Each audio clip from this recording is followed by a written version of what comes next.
अपराध एवं कानून व्यवस्था के बारे में हमारे प्रदेश स्तरीय समीक्षा बैठक हुई है और सभी पुलिस अधीक्षकों और अन्य वरिष्ठ पुलिस के अधिकारियों को अपराध तथा अपराधियों को विरुद्ध कड़ी कार्रवाई करने के आदेश वो दिए गए हैं। मैंने यह भी कहा है कि किसी भी निर्दोष व्यक्ति के साथ नाइंसाफ़ी नहीं होनी चाहिए, जिससे कि राज्य में पूरी तरह से अमन चैन कायम रहे। मैंने यह भी संदेश दिया है कि अच्छा काम करने वाले अधिकारियों को प्रोत्साहित किया जाएगा और काम में कोताही बरतने वाले के खिलाफ भी सख्त कार्रवाई होगी। अपराध की समीक्षा में यह भी पाया गया कि हरियाणा में अपराध दर में उल्लेखनीय कमी हुई है। पिछले अगर हम रिकॉर्ड देखें तो इस वर्ष अपराध में कमी आई है, जो संतोष का विषय है। महिलाओं के विरुद्ध अपराध में गत वर्ष राज्य में कमी दर्ज हुई है। इसके अलावा नशे के विरुद्ध एवं साइबर क्राइम के क्षेत्र में भी अच्छा काम हुआ है। अब तक 3,350 गांव, 876 वार्डों को नशा मुक्त करने का अभियान पुलिस द्वारा चलाया गया था, उसको घोषित किया है। साइबर अपराध पर अंकुश लगाने के लिए हरियाणा पुलिस गृह मंत्रालय की तरफ से उनको प्रथम पुरस्कार भी मिला है। हरियाणा पुलिस को अपराध की रोकथाम के लिए मैंने फ्री हैंड दिया है।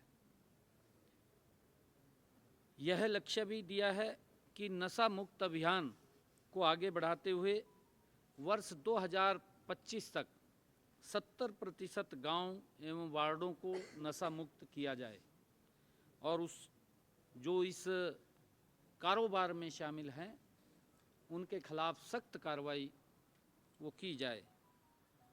मैंने ये भी कहा है कि विदेश में रहकर आपराधिक गतिविधियों में शामिल अपराधियों एवं यहाँ पर उनके जो सहकर्मी हैं, मान लो कॉल करते हैं और फिर जाते हैं, ऐसे लोगों के खिलाफ मुहिम चला करके इस अपराध की रीढ़ की हड्डी तोड़ने का काम हमारे पुलिस करेगी। ये भी मैंने आदेश दिए हैं। इसके लिए पुलिस को जिन भी संसाधनों की आवश्यकता है वो सभी संसाधन उपलब्ध कराए जाएंगे। इसी क्रम में जो बहादुर सैनिक हैं जिन्होंने अपराध को रोकने के लिए अच्छा काम किया है, ऐसे पुलिस कर्मियों को प्रोत्साहित करने के लिए ORP पॉलिसी वो शीघ्र लाई जाएगी, ताकि उनको जिन्होंने जान जोखिम में डाल करके अपराध को रोका है उनको प्रोत्साहित करेंगे। और इसके साथ ये भी है कि अगर कोई अपराधी रोकने में नाकाम रहा है उसके लिए भी अलग से वो सख्ताई से उसके खिलाफ भी कार्रवाई होगी, चाहे उसकी डिमोशन करें या कुछ और हो, वो पॉलिसी के अंदर सारा आएगा। ये भी हमने कहा है। हरियाणा में डायल 112 सेवा को और सक्षम बनाने के लिए रिस्पांस टाइम कम करने के लिए उचित कदम उठाए जाएंगे, ताकि अभी लगभग 6.5 मिनट के अंदर पहुंचती है और गति से इसके अंदर चाहे हम अलग से उसमें और नई गाड़ियां शामिल करें, इस समय को भी और कम किया जाएगा, ताकि अपराधी अपराध करके बचे ना, उसके खिलाफ सख्त कार्रवाई हो। मैंने ये भी कहा है कि अवैध इमिग्रेशन को काबू करने के लिए सरकार ने यह निर्णय लिया है कि इसकी रोकथाम हेतु एक नया कानून लाया जाएगा, जिसको आने वाले इस बजट सत्र के अंदर वो पेश किया जाएगा। जिला नूह में कानून एवं व्यवस्था को चुस्त दुरुस्त करने के लिए हरियाणा पुलिस की एक बटालियन वहां स्थापित की जाएगी। इसके लिए जमीन आवंटन हेतु जिला उपायुक्त एवं जिला अध्यक्ष नूह को जल्द से जल्द जमीन की पहचान करके सरकार के ध्यान में लाने का कहा गया है। हमने चुनाव घोषणा पत्र में, अपने संकल्प पत्र में, पुलिस को आधुनिक बनाने के लिए 300 करोड़ रुपए की योजनाएं लागू करने का वायदा किया था। इसके लिए पुलिस विभाग को आज आदेश दिए गए हैं कि इसका विस्तृत प्रस्ताव जल्द से जल्द सरकार को भिजवाने को सुनिश्चित करें। हमने अपराध की रोकथाम हेतु सीसीटीवी कैमरे से मुख्य सचिव की अध्यक्षता में गठित कमेटी को अधिक से अधिक स्थानों को कवर करने के भी आदेश दिए हैं, वो भी कहा है।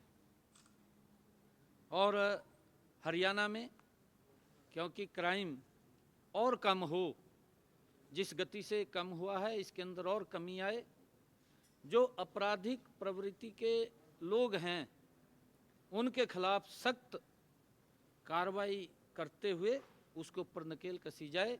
आज इन विषयों के ऊपर बातचीत हुई है। जिस तरीके से जो डिजिटल अरेस्ट के मामले सामने आ रहे हैं उसको लेकर भी कोई कदम उठाया जाएगा, क्योंकि साइबर क्राइम आजकल जो है वो लगातार काफी बढ़ते जा रहे हैं सर मामले साइबर क्राइम। साइबर क्राइम के अंदर भी हमने जो प्रेजेंटेशन के अंदर आया है उसके अंदर भी देश में सबसे ज़्यादा जो साइबर क्राइम को पकड़ने का, जो जिसने साइबर क्राइम किया है वो केसेस हमारे हरियाणा के अंदर हैं और उसको और गति दी जाएगी। जैसा मैंने कहा है कि हमने पुलिस को इंफ्रास्ट्रक्चर को बढ़ाने के लिए कोई और आवश्यकता है, उसके लिए 300 करोड़ रुपए का बजट का बात हमने अपने मैनिफेस्टो के अंदर की थी, ताकि साइबर क्राइम की रोकथाम के लिए भी अपराधी के ऊपर तत्परता से कार्रवाई हो, उसके लिए हमने सारा घुसपैठियों को लेकर के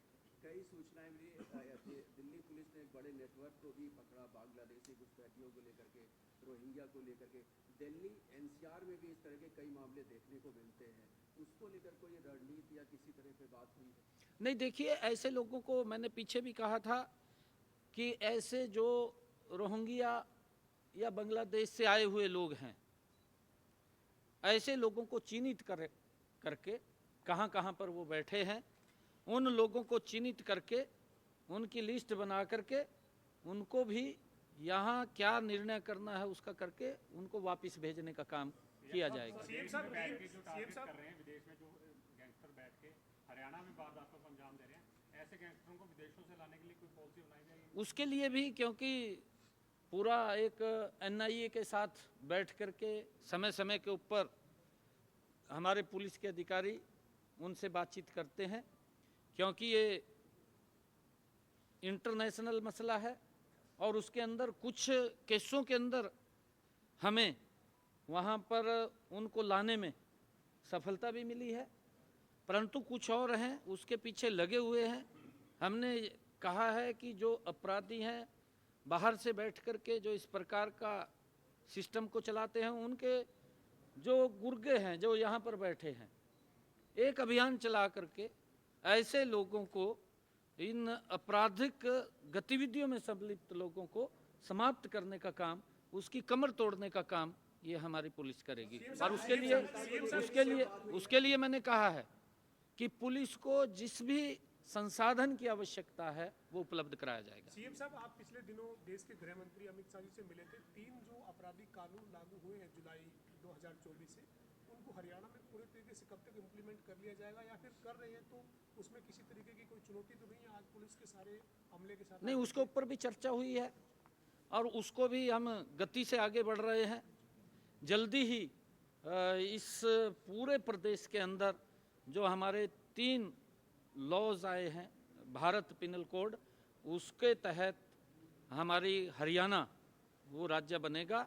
जल्दी ही हम उसके तरफ पहुंच गए हैं और लगभग 28 फरवरी तक हम इसको पूर्ण कर लेंगे और 28 फरवरी के बाद कभी भी कोई कार्यक्रम होगा तो उसको हम ऑर्गेनाइज करेंगे। Interstate coordination committee interstate coordination के लिए, क्योंकि देखिए सर नशा पंजाब या फिर राजस्थान दूसरे स्टेट से आता है, तो उसके लिए भी कोई चर्चा हुई सर? हाँ बिल्कुल, इंटरनेशनल जो कोऑर्डिनेट कमेटी है, इंटरस्टेट कोऑर्डिनेट कमेटी है, उसको लेकर के भी चर्चा हुई है।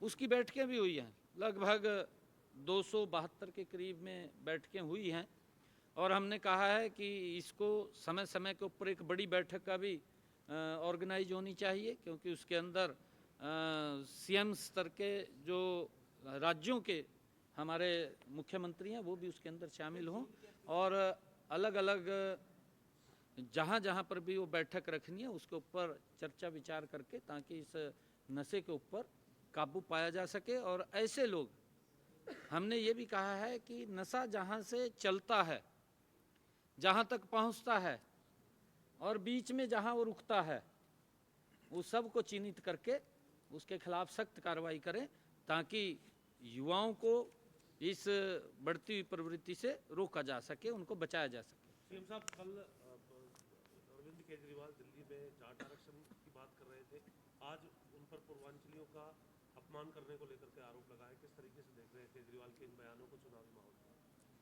में? देखिए, क्योंकि केजरीवाल साहब ने झूठ की दुकान खोल रखी है और वो झूठ बोलता है, अपना उल्लू सीधा करता है। जो व्यक्ति ने ये संकल्प लिया था कि मैं दिल्ली के प्रदेश के लोगों की सेवा करूंगा, वो प्रदेश के लोग तो छूट गए, अपनी सेवा कर ली। आपके सामने है, दिल्ली के लोगों को भी मालूम है कि अपने उसमें लगा हुआ है और अब उसको लगने लगा है कि अब दिल्ली के लोग मुझे घास नहीं डालेंगे। अब वो कभी कांग्रेस की तरफ देखता है जिसको गालियां देता था, उसकी तरफ देख रहा है कि मैं शायद उसके साथ मिल करके कहीं ना कहीं दोबारा फिर सत्ता के अंदर आ जाऊं। परंतु जिस प्रकार का उनका शासनकाल रहा है, जो उन्होंने वायदे किए थे, एक भी वादे के ऊपर वो पूरा नहीं उतरा और उल्टा लोगों को प्रताड़ित किया। झूठे वायदे करके लोगों का वोट लेने का उसने काम किया, इससे अलग कुछ नहीं। अब लोग समझ चुके हैं। सर, जिस तरीके से लोकसभा चुनाव में इनका गठबंधन हुआ था, इंडिया गठबंधन, अब जो ये गठबंधन है वो दिल्ली चुनाव में बिखरा हुआ नजर आ रहा है। ममता बनर्जी कह रही है कि मेरा सपोर्ट अरविंद केजरीवाल को है, जबकि अखिलेश यादव कह रहे हैं कि मैं कांग्रेस को सपोर्ट करूंगा। तो इस गठबंधन को किस तरीके से देखते हैं? नहीं, देखिए, ये इंडी गठबंधन के लोग हैं और इंडी गठबंधन के अंदर आप अगर उनके चेहरों को देखेंगे, कोई भी है, उन सब के चेहरे भ्रष्टाचार के अंदर फंसे हुए हैं, उसके ऊपर कहीं ना कहीं दाग है। फिर इनको शर्म तो इस बात की आती नहीं किसके साथ समझौता करना है, किसके नहीं करना, क्योंकि इन्हीं के ही इंडी गठबंधन के लोग जब सारे एक ही परिवार के लोग हैं, एक ही थैली के चट्टे बट्टे हैं, फिर शर्म किससे है? चाहे वो ममता से समझौता करे, चाहे वो कांग्रेस से समझौता करे, चाहे वो अखिलेश यादव से कर ले, किसी से भी कर ले, उसमें कोई शर्म की बात नहीं है। ये इनका, क्योंकि ये अपने आप को बचाने के लिए समझौते कर रहे हैं। बहुत बहुत धन्यवाद। और मेरा आग्रह आप लोगों से ये है, सभी, क्योंकि मीडिया आज इस बहुत ही महत्वपूर्ण मुद्दे के ऊपर आज चर्चा हुई थी, आपराधिक गतिविधियों को लेकर के, मीडिया कर्मियों से ये आग्रह है कि जो इस प्रकार के लोग हैं उनकी कभी भी फोटो मत दिखाइए। उससे आपको भी बचना चाहिए। ऐसे लोगों की फ़ोटो मत दिखाइए, क्योंकि आजकल सोशल मीडिया के ऊपर हमारे नए नए युवा हैं, वो प्रभावित होते हैं, वो भी, क्योंकि रास्ता दिखता है उनको।